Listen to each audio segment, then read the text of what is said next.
Also, who was running the White House when Joe Biden was in office? Because I don't know a single person who believes it was Joe Biden. You're tempting me to say some very harsh things about some of our media friends. Yes, it is true that many of the people in this room for 4 years failed to cover the fact that Joe Biden was mentally incompetent and was not running the country.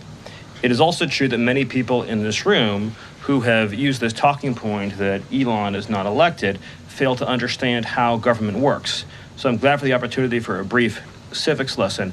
A president is elected by the whole American people. He's the only official in the entire government that is elected by the entire nation, right? Judges are appointed, members of Congress are elected at the district or state level, which is one man. And the Constitution, Article 2, has a clause known as the vesting clause, and it says the executive power shall be vested in a president, singular.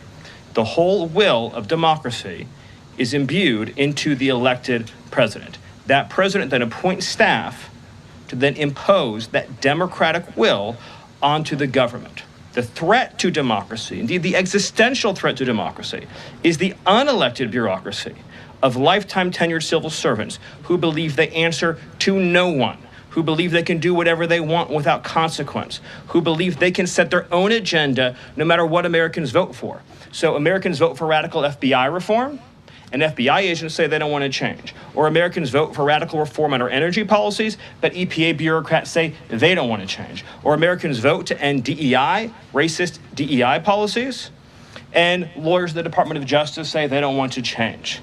What President Trump is doing is he is removing federal bureaucrats who are defying democracy by failing to implement his lawful orders, which are the will of the whole American people. Thank you.